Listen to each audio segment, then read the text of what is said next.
Alright, here we go. Some of you guys asked about the warrior skill tree and some of the explanation, or giving an explanation of how some of it works and the majority of it works. I can speak on behalf of Berserker and Warmonger. As far as Defender goes, I've played with it a little bit. I know there's a few other guys who are out there who play it a little bit more than I do, but I'll go ahead and get into the Warmonger portion of it first, and then move into Berserker. Now, I have no points in rejuvenation for the simple fact that I almost never, ever, ever, ever run out of mana. The only time I have is when doing Enton runs, only because those guys have so much HP that going through spamming the spell attacks over and over and over again is when I lose mana. But other than that, I never lose mana, so there's really no point in having points in it right now.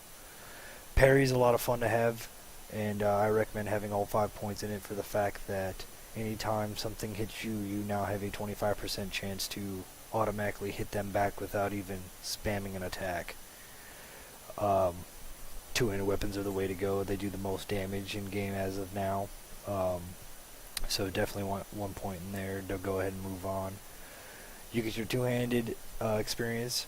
It's passive, so you end up doing more damage with each point. You want to max that out. Brutal Punishment increases your critical chance damage when hitting with a two-handed weapon. Want to max it out for sure. Explosive Rage, I have 1 point in it just to give myself that ability to push a bunch of mobs back if I need to. It really helps for pulling large groups of mobs, and if you are in a pinch, you can go ahead and smash that real fast, and it lets you get out of dodge if you need to. Internal Injury, I have 4 or 5 points in it. I would like to have 5, but I only have 4 just to kind of conserve some points to put into Berserker. Cleave is awesome to have because it lets you hit 3 to 5 targets in one attack. Now, if I have 3 groups around me and I hit this, it'll actually hit all 3 mobs at once, which is pretty nice to have. It's an area attack that once you have a lot of crit and high DPS set up through your attack power, this really comes into effect. Crushing Blow helps out, but like I said, I didn't put any points into it just to conserve points. Same thing with Thundermite. I'd rather save my points for something that's more beneficial than adding into a possibility 1 to 5% chance for an attack, which isn't very much. I'd like to have more points in quickness, but I attack relatively fast now and do a lot of damage that the speed doesn't really matter as much. I think Battle Charge is worthless. It does really no damage, and spending another second to run to something as opposed to wasting a point on it just to get there a little bit faster one time is not worth it. Will to Live is absolutely amazing when fighting in mobs. You have a 2 to 10% chance to once trigger a 20% lifesteal for 10 seconds, and it's absolutely amazing. You can aggro 10 mobs on top of you, say Jundorian scouts, and I can kill all 10 Jundorians and still end up having a full health bar if this procs, just because every single time I hit something, I get a 20% lifesteal from that. So I hit them for 1,000, I get 200 HP points off of that one hit. Retaliation, when hit with a combat warrior, has a 10% chance to reset your cooldown, which is very effective, especially if you're using Domination, which I don't see why you wouldn't want Domination. It's a long cooldown, and Retaliation gives you a chance to actually reset all your cooldown bars, which lets you attack faster and hit harder. Armor Penetration is a must also. It's huge. It gets you anywhere between 40 all the way up to 160 armor penetration just by having points in there. I highly recommend it. Slippery Step, I don't care for it either, just because I don't care to slip out of combat, because most of the time I want to stay in combat and continue to kill as fast as I can. And then Domination, this is absolutely amazing. When you hit Domination and hit that spell, I only usually, unless I want to sprint run for 15 seconds, or if I'm surrounded by a bunch of mobs, it makes you attack 40% faster. You do like 40% more damage, and just run through all the mobs. Vitality on the Berserker side is an absolute must. It has your health regeneration when you're not in combat, which makes you pretty much never have to use any pots. It's pretty nice, and by pots I mean health potions. Penetration, ignoring your target's armor, which is awesome for doing more damage. Warrior Strike, I have points in Warrior Strike just so I have another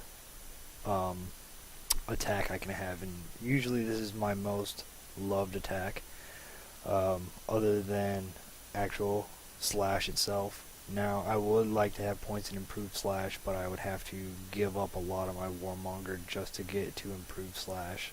And really it doesn't improve slash, it just improves the critical strike chance, which is, it's really good to have, but there's not enough points to have it.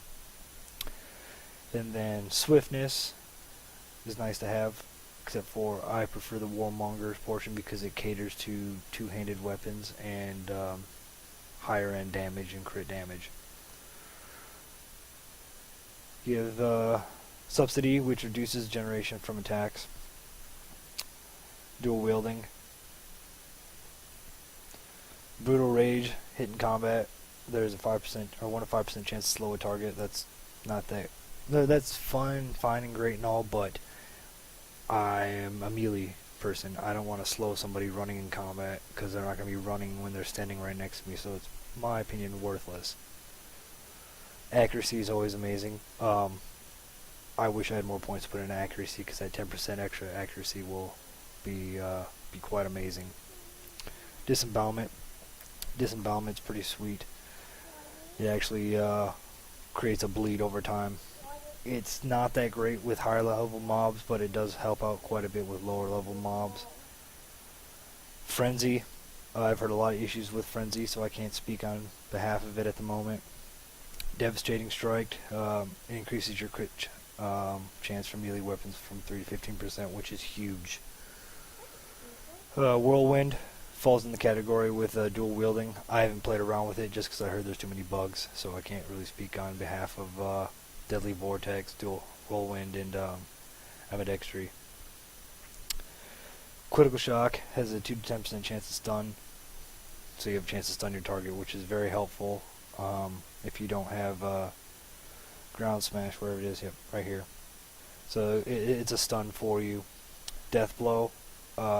I've played with it. It's not worth it for me personally because it only increases your critical chance damage by 200%, and